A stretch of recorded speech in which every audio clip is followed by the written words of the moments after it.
demasiada gente no. Han sido, ¿cómo se dice? Benévolas, chicas. Vamos. Bueno, ventilación no invasiva en pediatría.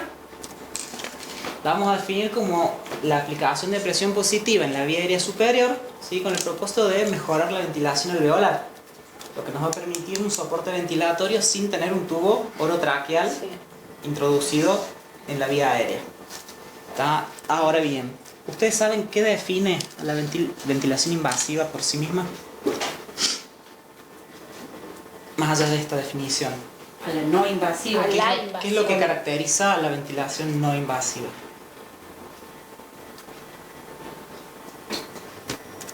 El hecho de que sea no invasiva, ¿Qué determina que la ventilación mecánica sea invasiva o no invasiva? la interfase del Bien. aparato y el paciente. ¿Qué más? Yo puedo tener un tubo endotraqueal y estar haciendo BNI, Sí. entonces ¿dónde está la diferencia? En la glotis. La ubicación del dispositivo que atraviesa la glotis me determina que la ventilación sea invasiva. Por más que esté puesto un DNI, si es un tubo... Si está ese supraglótico, si yo tengo un tubo supraglótico nasofaringeo, estoy usando ventilación no invasiva, porque no invado la vía aérea baja. ¿Sí? O sea que es toda presión positiva aplicada en la vía aérea superior por arriba de la glotis. ¿Está? Invasiva. Queda en la página. Pero eso es lo que define entonces a la ventilación invasiva. Ventajas. Evita todas las complicaciones relacionadas con la intubación orotraqueal. Ustedes saben que muchas veces cuando uno intuba, si no tiene precaución, puede denudar la mucosa, puede dejar al descubierto los cartílagos, sobre todo cuando usamos guías que traspasan el extremo distal del tubo. Eso puede llevar a lesiones de estenosis glótica y subglótica. Generamos una inestabilidad hemodinámica y un reflejo vasovagal porque estamos manipulando la vía aérea. Mientras más pequeño sea el niño, sobre todo los lactantes, eso genera un reflejo hipotensivo y bradicardia. ¿Qué hacemos en ese caso? Cuando intubamos y vemos que el paciente tiene hipotensión y más que nada bradicardia. Tienes que sacar el tubo y recuperar. Lo recuperas, lo haces atropina y si está hipotenso, le haces volumen. Evita las complicaciones asociadas al tubo, principalmente la neumonía asociada al ventilador. Es más fácil de implementar y de retirar. Y sobre todo usamos menos drogas, sobre todo opiáceos, benzodiazepinas y por supuesto no se deben utilizar los bloqueantes neuromusculares porque necesitamos que el paciente esté despierto con impulso neural o drive respiratorio conservado. Bueno, los fundamentos son los de la ventilación mecánica en líneas generales. Mejorar el volumen tidal, implementar PIP, disminuir la frecuencia respiratoria, disminuir la auto-PIP, reclutar unidades alveolares, mejorar la capacidad de funcional, mejorar la oxigenación, etcétera, etcétera. Todo lo que venimos viendo de ventilación mecánica se mantiene para los fundamentos de la ventilación no invasiva. Indicaciones. En pediatría lo usamos principalmente con la insuficiencia respiratoria aguda o crónica reagudizada. También en las enfermedades neuromusculares. Por ejemplo, en el Guillain-Barré se puede utilizar como sostén respiratorio. Se está hablando del sostén post-extubación. Están empezando a aparecer trabajos, ¿sí?, del BNI en el post-extubación. Siempre, o sea, como que lo toman. No, como estrategia protectora en aquellos pacientes con weaning dificultos. ¿Ah? Bueno, contraindicaciones, principalmente lo que es inestabilidad hemodinámica, arritmias, shock, paro cardiorrespiratorio, disminución del sensorio, sobre todo cuando un glasgow menor a 10, ausencia de reflejos de protección de vía aérea, todo lo que sean reflejos vulvares, mal manejo de secreciones. Recordemos el concepto de SAFI mayor a 190. ¿Sí? Todo eso contraindica continuar o iniciar la ventilación no invasiva. Los primeros puntos, inestabilidad, arritmia, shock, paro, glasgow y ausencia de reflejos, contraindican de manera directa. La hemorragia de la vía aérea superior digestiva también contraindica. El quemado También. con injuria de vía aérea superior también contraindica la ventilación invasiva y toda lesión que afecte la cara. Objetivos: disminuir el trabajo respiratorio del paciente, restablecer lo que son los volúmenes pulmonares, optimizando el volumen tidal del paciente, mejorar la capacidad residual funcional y estabilizar las vías aéreas.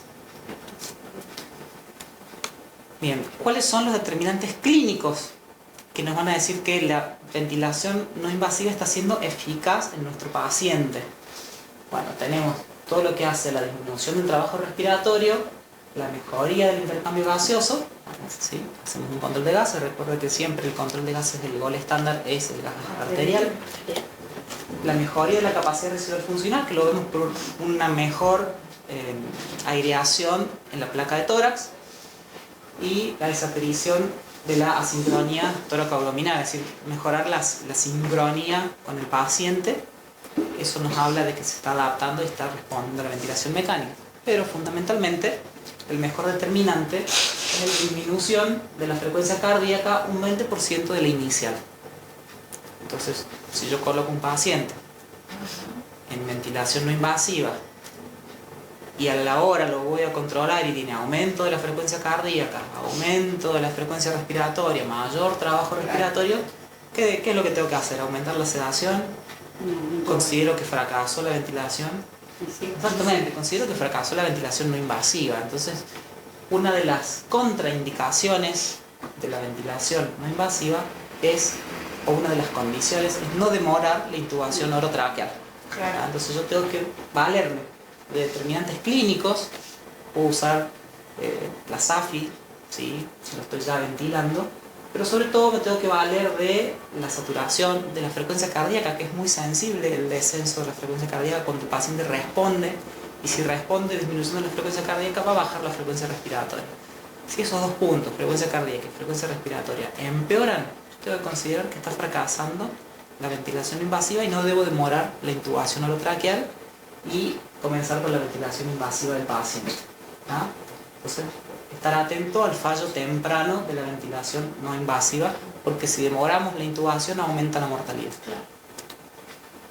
Complicaciones, el principal es el retraso del inicio de la intubación y la ventilación invasiva.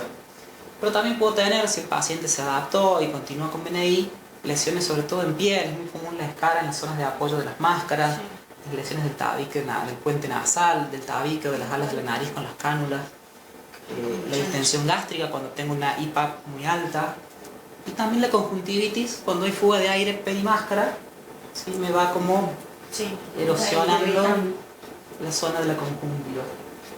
Eso predispone a las infecciones del ojo, de las conjuntivitis. Interfaces, bueno, hay muchas, nasal, nasobucal, con cánula, con helmet o casco, ¿sí? O con mascarilla facial que incluye toda la cara. Interfaces hay muchas. ¿Cuál es la que mejor nos conviene? Y la que mejor tolera el paciente, la que mejor se adapta al paciente. No hay un consenso en pediatría que diga que una interfaz es mejor que la otra. Lo que se debe lograr es la menor fuga posible, la mejor adaptación paciente-interfaz, ¿sí? Y eso nos va a asegurar el éxito de la ventilación no invasiva, nos va a contribuir a tener mejor éxito. Si el paciente no tiene una buena adaptación a la interfaz, muy probablemente fracasemos con la ventilación no invasiva. Este es un trabajo que se publicó en el Respiratory Care del 2004, donde no se encontró evidencia suficiente para decir que justamente una interfaz es mejor que la otra. Bueno, en BNI también tenemos modos ventilatorios, ¿sí? El CPAP es una forma de ventilación no invasiva. En neonatología y en pediatría también se usa. En pediatría se usa el CPAP o presión continua en la vía aérea. Los modos asistidos controlados, ¿sí? Con interfaz, que esté por arriba de la glotis, ¿sí? Con bolita, con mascarita, ¿sí? Y ya lo vamos a ver, sobre todo en los asistidos controlados con BNI genuino. Y el que más utilizamos es presión soporte más PIP, que es el modo convencional. Acá ustedes ven una curva de presión tiempo, ¿sí? En un modo limitado por presión, que es el caso de presión soporte más PIP. Eso es el modo BNI que usamos habitualmente en el respirador microprocesado. Cuando ponemos al paciente en los microprocesados en modo BNI, lo que estamos haciendo es esto: setear una PIP y una presión sobre PIP, que es una presión soporte. ¿Sí? Estos respiradores permiten setear una frecuencia de respiratoria de backup, tiempo inspiratorio, FIO2, y por eso no es un BNI genuino, porque en el BNI genuino el paciente maneja todo el ciclo respiratorio. Más allá de que yo setee un IPAP y una EPAP de límite, están limitados por presión, pero el paciente decide la duración del tiempo inspiratorio, el tiempo expiratorio, cuántas veces respira por minuto y demás. Y hay algunos que vienen con frecuencia, como para darle... Con frecuencia de respaldo, sobre todo los ventiladores domiciliarios. Claro. Bueno, acá que vemos entonces la línea amarilla entrecortada que pasa al nivel del punto C es el límite de presión, y la línea que discurre por debajo es la PIP, Sí. línea de base. Entonces ahí, desde la línea de base hasta la línea de final de expiración, ¿sí? Lo que estamos viendo es la PIP o EPAP. ¿Está? De esa línea de base de la expiración hacia arriba tenemos la presión soporte. No, acá es presión soporte. No es presión driving, es presión soporte. Y la suma de ambas es la IPAP. O presión inspiratoria. ¿Sí? En ventilación no invasiva no hablamos de presión PIC, hablamos de IPAP. Cuando vos programas la IPAP, tenés que pensar a tu presión, la presión que vos querés ponerle, o sea, sería el tu soporte que vos querés ponerle, sumarle la PIP, y esa es la IPAP que vos programás. Ese es tu IPAP. Porque la programás vos a la IPAP. Claro. No es que te da el pico, te la da el ventilador, sino la Porque es programás vos. controlado por presión. Claro, pero por eso te digo, Limitado por presión. o sea, si yo digo que flujo. quiero un soporte de 5 y tengo una PIP de 4, tengo que poner un IPAP de 9. Si vos pones una PIP de De 4 4, y una sí. IPAP Y un soporte, o un soporte de 5, de 5, tenés una IPAP de 9. por eso tengo que programar la IPAP de 9. O eso No te lo es la larga IPAP lo el que es yo la suma. programo. Vos programas presión soporte. Ya lo vamos a ver en el Claro, simulador. en algunos... Claro. No estamos hablando del genuino, estamos Claro, hablando de claro, ventilador claro, claro. microprocesado. Tenés razón, está bien. Entonces vos programás Yo programo una soporte presión PIP sobre PIP y un PIP. Y perfecto. no hablamos de pico, hablamos de de IPAP. Ujú. ¿Está? La diferencia, vamos a ver, es que en el BIPAP parte de 0 y tiene una PIP. Acá sumás, es sobre PIP. Sí. En el genuino parte de Parte PIP de- y sube hasta IPAP. Sí. Esa es la diferencia entre el genuino y esta. Acá Bien. el presión soporte está por arriba del PIP. En el otro, el PIP está dentro del Del IPAP. Bien, parámetros que vamos a manejar entonces son presión soporte, PIP, la rampa, la sensibilidad inspiratoria, la FIO2 y el respaldo de apnea. ¿Sí? Siempre hay que programar un respaldo de apnea, de modo asistido controlado.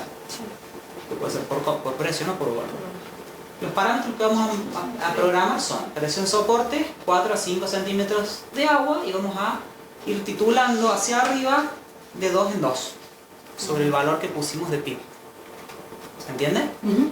Y la PIP la vamos a setear como valor inicial en 4 y podemos ir aumentando de 1 en 1.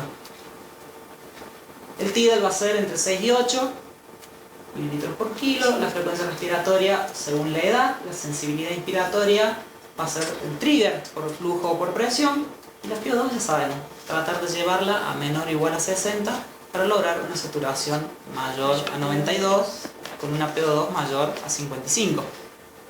El respaldo de apnea sería como una presión que vos le agregás por si cuando no respiras. El respaldo de apnea sería... Él hace apnea, cicla el... Vos programás un modo PCB o BCB y le programás, si elegís PCB, vas a programar presión driving, presión PIP, vas a programar frecuencia, vas a programar un setting de presión controlada de ventilación controlada por presión. Ese va a ser tu respaldo de backup, te va a sonar la alarma hasta que vos asistas al paciente, veas qué pasa y podés volver a tu modo de BNI. Bien.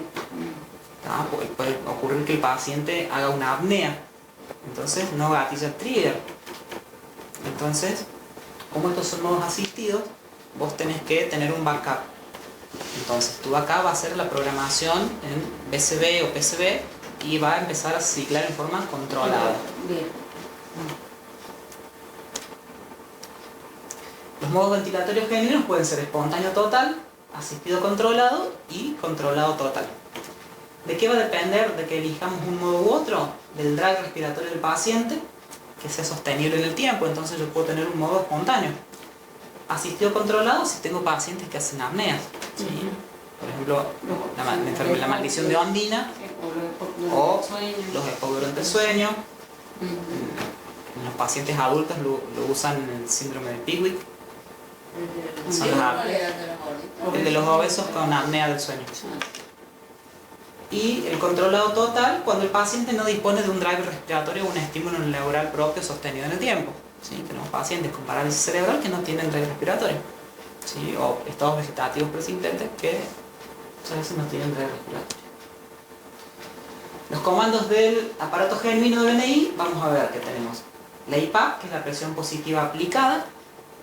La EPAP, que es la presión positiva aplicada, pero en la expiración. La IPAP es en inspiración.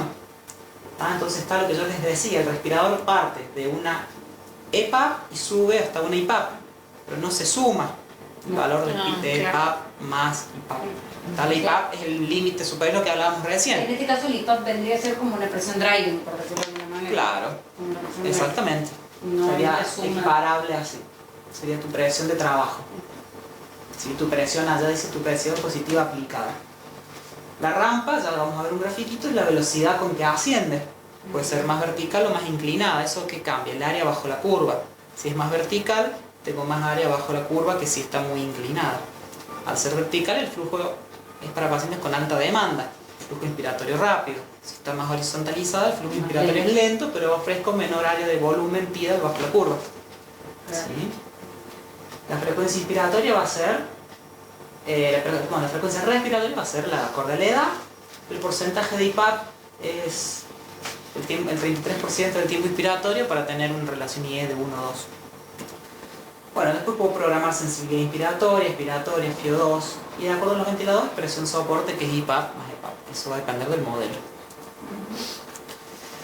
La sensibilidad inspiratoria es el trigger, ¿sí? Por presión o por volumen se detecta en la rama inspiratoria de la curva de presión-tiempo. Vemos la deflexión negativa en el caso de que el trigger sea generado por el paciente y vemos que no hay, en ese gráfico no hay deflexión negativa, por lo tanto el trigger está manejado por el respirador. O sea, el inicio del ciclo respiratorio depende de la programación del aparato.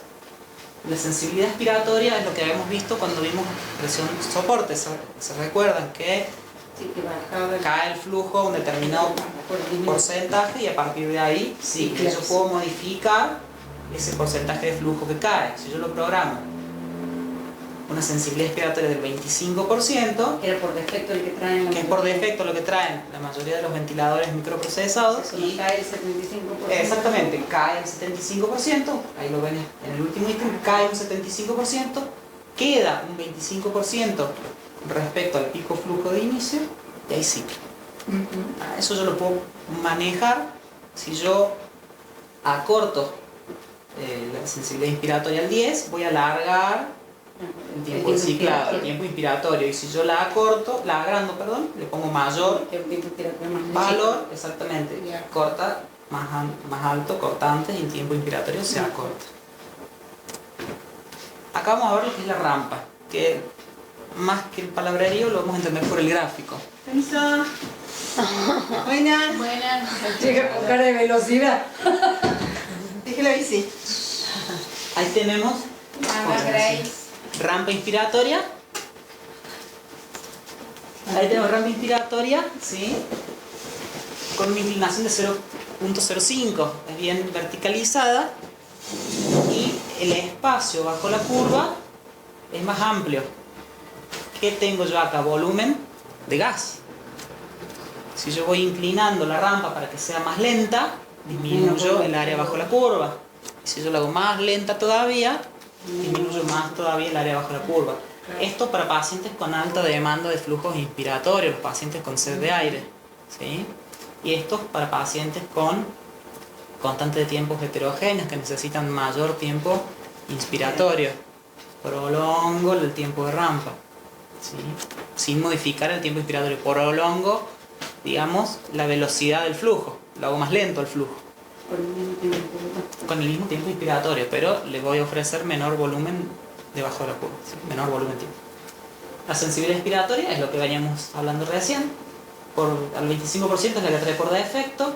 Si yo la puedo modificar, si yo pongo el 50%, recuerden que asciende y esto es el 100% del pico flujo. Si yo pongo que cuando caiga al 50%, no un 50%, cuando caiga al 50% de este pico flujo va a caer y cuando llego al 50% cicla y inicia la fase expiratoria. De este pico flujo inspiratorio, el 100% está acá, en la puntita de la curva, en la cima de la curva. Si yo le pongo que cuando llegue al 75% de este pico, o sea que ¿cuánto cae?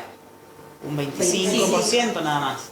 Ahí cicla. Entonces, ¿qué dice? Acorte el tiempo inspiratorio. Y esto es por defecto. Normalmente vienen entre el 25 y el 30%. Entonces, del 100% cae al 25% del pico flujo inicial. Entonces, ¿qué es ese concepto? Cae un 75%. Y cuando falta un 25%, expira. ¿Sí? Cuando falta un 50%, expira. Cuando falta un 75%, expira. Eso es lo mismo que en presión soporte. ¿Qué ajusto en los parámetros si yo tengo hipercapnia, hipoxemia o un drive central pobre?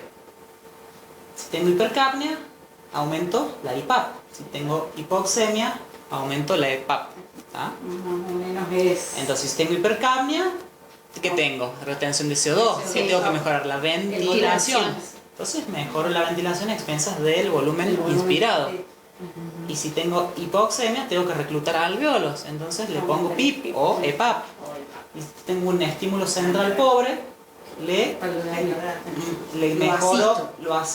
mejoro el tiempo de respaldo de apnea. Si no tengo drive central, el paciente hace apnea, tengo que poner un respaldo. Puedo poner que el tiempo sea de 15 segundos, de 20 segundos, de un minuto. Puedo prolongar o cortar el tiempo de espera de la apnea. Parámetros iniciales, bueno, iniciamos con 4 a 8 centímetros de agua de IPAP, ¿sí? Esto en el BNI genuino, ¿sí? Y el máximo es 20. Si estamos con más de 20, estamos con un soporte total y el paciente está llegando al límite de la tolerancia de ventilación invasiva con BNI genuino.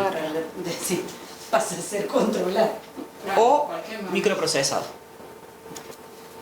Pero puedo considerar que ya está de por sí fracasante y que necesita intubación. Acuérdense el concepto de no detectar precozmente la falla del BNI y no retrasar la intubación.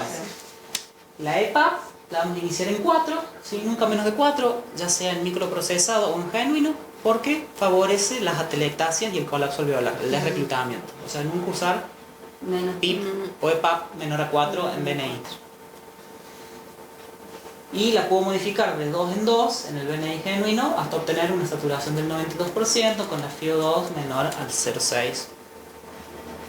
El porcentaje de IPAP por defecto es del 33% para mantener una IE de 1,2. Esto viene ya por defecto el aparato. La frecuencia respiratoria la puedo hacer según edad, la rampa viene por defecto, pero la puedo modificar más rápida o más lenta. Que demore 0,05 segundos en ascender el pico flujo o que demore 0,4 segundos. La sensibilidad normalmente en los genuinos es por flujo. Por flujo es negativo y por volumen es positivo. No, al revés. Por flujo es positivo y por volumen es negativo. Sí. Exactamente. Porque por presión es cuánta presión negativa tengo que hacer sobre el PIP o el EPAP para generar cambio. Un cambio de flujo en el volumen compresible y que el ventilador lo detecte. Suplemento de oxígeno. Sabemos que el BiPAP necesita, el genuino necesita un aporte de oxígeno para regular la FiO2 de acuerdo a dónde está el puerto expiratorio, el patrón respiratorio del paciente, a la cantidad de fuga, al flujo que le voy a dar. ¿Sí? Recordemos que no tenemos fiodómetro en el BNI genuino, sino que regulamos el flujo del flumíter de oxígeno. Y el oxígeno puede colocarse en la máscara o en el circuito. Ahora, con flujos menores a 5 litros por minuto la FiO2 cae. A 5 litros por minuto tengo entre 30 y 40%.